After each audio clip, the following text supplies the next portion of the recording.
Olá, senhoras e senhores, tudo bem? Aqui é o Raio Gontijo novamente. Hoje é dia 2 de setembro de 2025. Estamos aí na jornada de setembro agora. Estamos iniciando a primeira semana do mês e hoje é terça-feira, dia 2 de setembro de 2025. Bem, pessoal, estamos aí com a mempool aberta, nossa vitrine do Bitcoin. Hoje está bem emocionante ali, as taxas estão bem elevadas. É, Vou aqui colocar aqui na janela aqui para possamos analisar. Então ali temos o bloco 912.907 com a baixa prioridade em 6 satoshi por V-byte. Eu até não ia gravar o vídeo de hoje porque eu tô com um hackathon aí de Bitcoin, mas por ver essa grande mudança aí de taxa aí, eu me senti obrigado a gravar esse vídeo. Bem, como vocês podem ver aí, a mempool está bem agitada hoje, com a prioridade baixa de 6 satoshis por V-byte e alta prioridade já batendo 11 satoshis por V-byte. Esse valor geralmente, quando está muito agitado, ela chega a bater a 40 satoshis por V-byte. Então, tipo, existe uma grande possibilidade de haver uma grande explosão de, de alta histórica nos próximos dias. É uma coisa que eu já tenho feito uns cálculos estimados aí e eu acredito que pode acontecer com essa mempool aí bastante carregada on-chain, então a possibilidade bem grande. Bom, então vamos seguir aqui nosso projeto. Aqui, como vocês falam, é o Ryan Montijo. Eu trabalho com Bitcoin e também trabalho com engenharia. Meu objetivo é trazer o projeto chamado Garage Bitcoin. Eu vou colocar aqui na tela, que na semana passada, na quinta-feira, ali fizemos uma retrospectiva ali do projeto. Essa retrospectiva aqui foi em relação a esse projeto aqui da Peltier, certo? Então ali temos o circuito da Peltier, como que ela funciona. Foi feito todo um rascunho ali de como que ela funcionava. Fizemos a modelagem 1 e introduzimos a modelagem 2. Então o que acontece? Eu comecei um projeto chamado Garage Bitcoin, que visa trazer a engenharia para dentro do Bitcoin, ou vice-versa, né? Fundir o Bitcoin à engenharia, de forma que a engenharia, não aquela engenharia do Bitcoin em si, mas a engenharia tradicional, que seria elétrica, automação. Então eu estou fazendo com que esse Bitcoin ele seja introduzido nos mecanismos de energia elétrica, nos mecanismos de refrigeração, e nesse caso eu consigo utilizar todos esses conceitos de automação, refrigeração, engenharia química, engenharia dos materiais, e esse daqui é o projeto que eu consigo explorar todas essas interfaces da engenharia.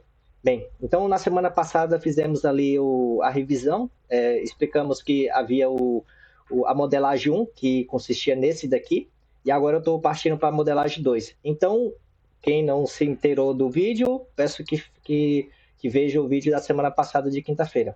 Nessa semana, então, eu vou retirar esse daqui, que já foi feito, esses balãozinhos aqui, e essas informações aqui também, para ficar menos poluído possível. Bem, aqui pode deixar. E aqui eu vou retirar essa informação. Então, o que que foi dito na semana passada? Então, só recapitulando aqui o que foi dito. Então, a gente trabalhou sobre o efeito Peltier. O efeito Peltier é esse efeito aqui, que consiste do quê? Consiste de que a placa Peltier ela funciona no modo tradicional, que seria só ela de refrigerando.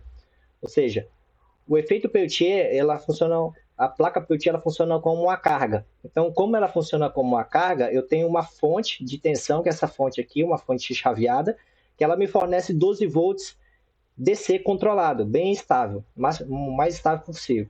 Eu modelei essa fonte como sendo um circuito TVNAND, e onde a tensão de TVNAND Eu vou anotar aqui de vermelho.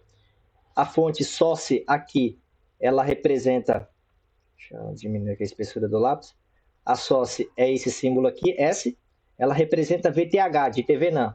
E aqui a resistência de TVNAND é essa daqui, que seria RTH.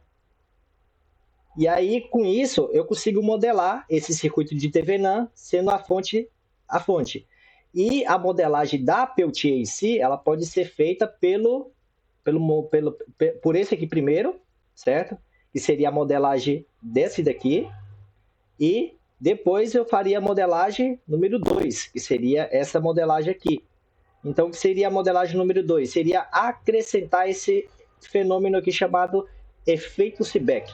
O efeito Seebeck é como se fosse o efeito gerador. Então, essa Peltier ela não é somente essa resistência R de load, de carga. Ela não é somente isso, mas também essa fonte aqui. Então, eu preciso introduzir essa fonte nesse ramo, a gente fala engenharia, nesse ramo que está a nossa Peltier. Então, como que eu faço? Eu vou introduzir aqui uma imagem mostrando de fato como que ela está. Então, como eu tenho, ok? Aqui está a nossa fonte. E aí o que acontece? Aqui, nossa tensão ela é menos e mais. Como nossa fonte ela trabalha com o processo inverso, eu preciso de uma polaridade inversa. Então, aqui eu vou introduzir essa fonte aqui, representando o nosso ramo. E daí eu venho e introduzo aqui o ramozinho e dou continuidade. Então, nossa Peltier ela passa a ser esse cara aqui, certo? Passa a ser esse daqui. Ela é uma continuação. Ela é uma continuação. Então, eu tenho a resistência de carga e a fonte. Então, o que acontece? Qual que é o objetivo dos próximos dias? É fazer toda a análise em cima disso aqui, certo? Verificar se realmente está certa essa polaridade, que a princípio é o efeito, é uma FEM contrária, ela é uma FEM geradora, então ela teria que ter a polaridade inversa, se eu não estiver enganado.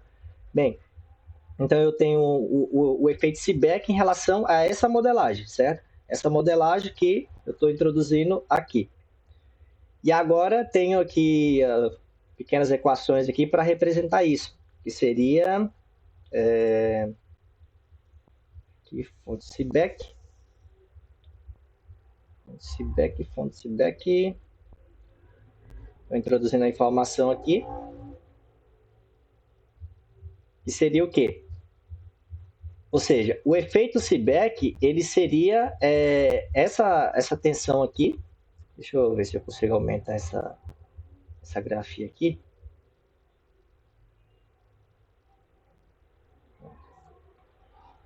Esse lapisinho. Então, eu tenho aqui a tensão, não é a tensão source. Aqui ele pode se confundir, não é a tensão source aqui. Essa aqui é a tensão Seebeck. Porque muitas letras aqui acaba confundindo, né? Seebeck. Essa daqui em particular é a Seebeck.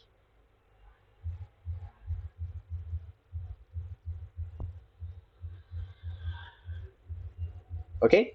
Então ali a gente tem o efeito Seebeck. O efeito Seebeck e daí eu tenho o coeficiente Seebeck. Esse coeficiente ele está relacionado ao material, ou seja, ao bismuto. Opa, apareceu uma coisinha aqui. Ao bismuto telúrio. Esse bismuto telúrio ele tem uma constante de aproximadamente 200 microvolts por Kelvin. Kelvin é a temperatura. Então, a gente pode converter para a temperatura de Celsius para Kelvin e assim conseguir fazer a adaptação. Para um par por par de NP. NP seria esse par aqui, certo? Ou seja, o par NP. Então, eu tenho um N e tenho o P aqui. Então, seria esse par aqui que ele está se referindo, o par NP. Para uma TEC 1 de uma layer, ou seja, somente de uma face assim, eu tenho 127, uma lei de 127 pellets, ou seja, 127 combinações para 6 amperes. 127 pares, então eu teria que multiplicar esse 127 por 200. Então, esse ES aqui eu teria que multiplicar, fazer uma multiplicação aqui. Bem, e para outro caso, se for uma TEC 1 de 49, eu faria 49 vezes o valor. Bem, o dia de hoje consiste em só explicar essa nuance da tensão. E por fim aqui, deixa eu ver se eu vou pegar a equação correta, sim. E por fim, eu vou introduzir aqui a equação do circuito equivalente. Para esse circuito equivalente aqui, ó. Então, esse circuito agora, com essa fonte aqui, ela representa o quê? A tensão Peltier, que seria a Seebeck, essa Seebeck aqui, com a corrente que passa a IL, a corrente IL, deixa eu arrumar aqui, a IL de load, que é essa daqui que está passando, e a resistência que a gente viu na semana passada, na quinta-feira, que seria a resistência RL, ou seja, a RL aqui, ó, de T. E aí, por fim, finalmente conseguimos modelar a nossa Peltier certinho. Bem, no dia de hoje era só isso, não tem mais o que falar sobre a placa Peltier, a modelagem. Agora, o que passaremos a analisar na quinta-feira, na próxima quinta-feira dessa semana? Verificar se essas informações estão condizentes. Eu vou trazer algum artigo, alguma documentação para reforçar essas informações. E, por fim, eu vou introduzir aqui as informações químicas. Então, mostrar que existe um arcabouço teórico bem fundamentado sobre o bismuto e telúrio. Eu tenho aqui um artigo aqui.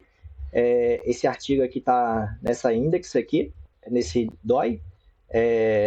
Esse DOI aqui são as pessoas da filiação do Japão. O Japão é sempre mostrando serviço.